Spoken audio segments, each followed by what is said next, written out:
अस्सलाम वालेकुम everyone and welcome back to our channel. हर जानदार एक दूसरे से मुख्तलिफ होता है। इस इख्तिलाफ की सबसे बुनियादी वजह यह है कि हर जानदार के सेल के न्यूक्लियस में मौजूद डीएनए एक दूसरे से मुख्तलिफ होता है। न्यूक्लियोटाइड सीक्वेंस किसी भी दो लिविंग ऑर्गेनिज्म में सेम नहीं होता। डीएनए के पास हमारे स्ट्रक्चर और फंक्शन दोनों की इंफॉर्मेशन प्रेजेंट होती है, लेकिन हमारा स्ट्रक्चर और हमारा फंक्शन दोनों ही डीएनए की रिस्पॉन्सिबिलिटी नहीं है। ये दोनों काम करने के लिए सेल के पास एक और तरह का बायोमॉलिक्यूल प्रेजेंट होता है जिसको हम कहते हैं protein. Protein is a sequence और protein is a made up of specific sequence of amino acids. हर प्रोटीन डिफरेंट तरह के specific sequence of amino acid से मिलकर बनी होती है। सेल के पास 20 तरह के अमाइनो एसिड होते हैं और हर प्रोटीन इन्हीं 20 अमाइनो एसिड के डिफरेंट लेकिन स्पेसिफिक सीक्वेंस से मिलकर बनी होती है। सवाल ये पैदा होता है कि सेल के पास ये इंफॉर्मेशन कहाँ से आती है कि किस अमाइनो एसिड को किस तरतीब से और कहाँ लगाना है, क्योंकि ये स्पेसिफिसिटी इतनी इम्पॉर्टेंट है कि अगर ये ख़राब हो जाए तो प्रोटीन का ना सिर्फ स्ट्रक्चर खराब होता है बल्कि इससे बहुत सारी डिजीजेस भी पैदा हो सकती हैं। तो इस सवाल का जवाब है DNA. DNA basically has the hidden information to make proteins in the form of nucleotide sequence. DNA के डबल स्ट्रैंड्स में मौजूद न्यूक्लियोटाइड सीक्वेंस एक तरह से जेनेटिक कोड का काम करते हैं, जिसको सेल डी कोड करके प्रोटीन के अमाइनो एसिड का सीक्वेंस डिटरमाइन करता है। आज हम इसी टॉपिक पे बात करेंगे। So let's start our chapter chromosome and DNA, lecture 4। The idea that DNA makes protein is called central dogma. Central dogma एक वन वे प्रोसेस है, यानी कि सेल डीएनए से प्रोटीन बना सकता है लेकिन प्रोटीन से वापस डीएनए नहीं बना सकता। इसका मतलब है कि अगर एनवायरनमेंट की वजह से प्रोटीन के स्ट्रक्चर में कोई चेंज आ जाए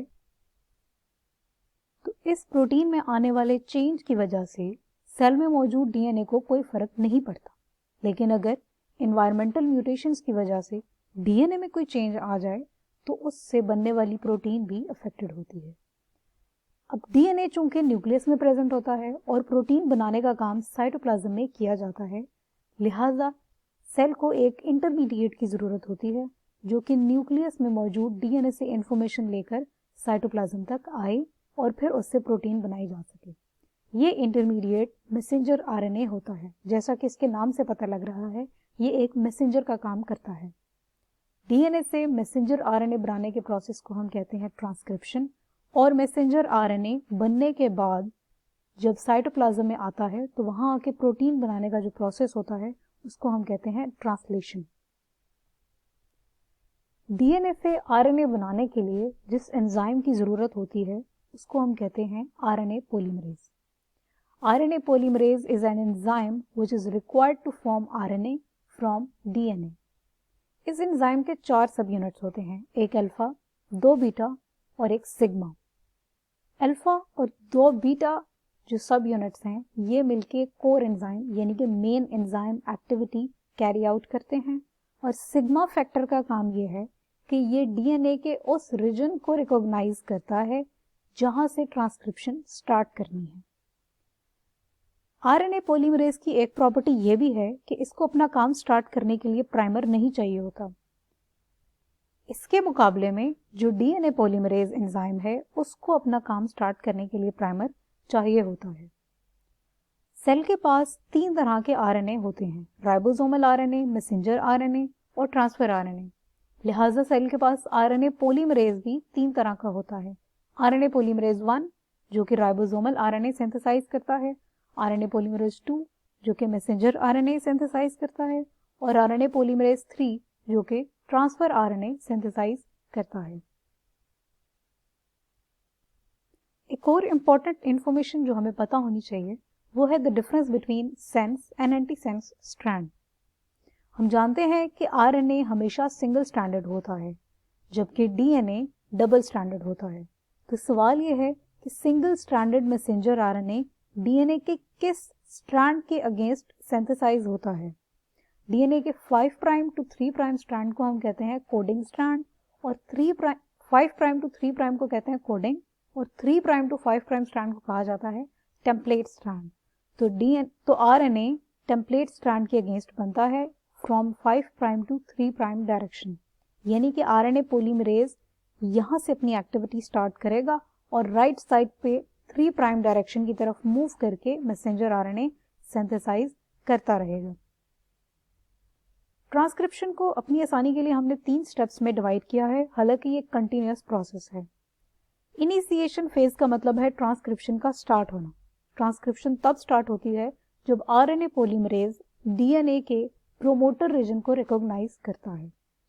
promoter region is a regulatory region of gene that has binding site for RNA polymerase. DNA के डबल स्ट्रैंड्स में जो 3 प्राइम टू 5 प्राइम स्ट्रैंड है और जो 5 प्राइम टू 3 प्राइम स्ट्रैंड है, जहां से ट्रांसक्रिप्शन स्टार्ट होनी है उस स्ट्रैंड में, उससे 10 न्यूक्लियोटाइड पहले और 35 न्यूक्लियोटाइड पहले एक सीक्वेंस प्रेजेंट होता है जिसको आरएनए पॉलीमरेज का सिग्मा फैक्टर रिकॉग्नाइज करता है। सिग्मा फैक्टर इस रीजन को रिकॉग्नाइज करने के बाद आरएनए पॉलीमरेज को अलाउ करता है कि वो इस पॉइंट से, जहां पे +1 लिखा हुआ है, यहां से ट्रांसक्रिप्शन राइट साइड की तरफ स्टार्ट करे। ये प्रोमोटर रीजन प्रोकैरियोट्स में थोड़ा सा डिफरेंट होता है और यूकैरियोट्स में थोड़ा सा डिफरेंट होता है, एक दूसरे से डिफरेंट होता है। नेक्स्ट स्टेप में जब आरएनए पॉलीमरेज प्रोमोटर रीजन को रिकॉग्नाइज कर लेता है, उसके बाद डीएनए अनवाइंड करता है और वहां पे एक ट्रांसक्रिप्शन बबल बनती है कुछ इस तरह की। इस ट्रांसक्रिप्शन बबल के एरिया के अंदर डीएनए अनवाइंड सिचुएशन में प्रेजेंट होता है और RNA polymerase 5 prime to 3 prime direction में 3 prime to 5 prime strand of DNA के अगेंस्ट मैसेंजर आरएनए बनाना शुरू कर देता है। इस प्रोसेस को हम कहते हैं एलोंगेशन प्रोसेस। ये प्रोसेस तब तक कंटिन्यू रहता है जब तक के फुल लेंथ जीन ट्रांसक्राइब ना हो जाए। इस प्रोसेस में आरएनए पॉलीमरेज 3 प्राइम साइट्स पे राइबोन्यूक्लियोटाइड्स ऐड करता रहता है और आरएनए की लेंथ इंक्रीज करती रहती है। ट्रांसक्रिप्शन का प्रोसेस उस वक्त स्टॉप हो जाता है जब आरएनए पॉलीमरेज टर्मिनेटर रीजन को हिट करता है। टर्मिनेटर रीजन एक ऐसा रीजन है जो कि जीन ट्रांसक्रिप्शन को स्टॉप कर देता है। ये जीसी बेस पेयर्स पे मुश्तमिल होता है और इसके बाद 80 बेस पेयर्स का एक छोटा सा सीक्वेंस भी प्रेजेंट होता है।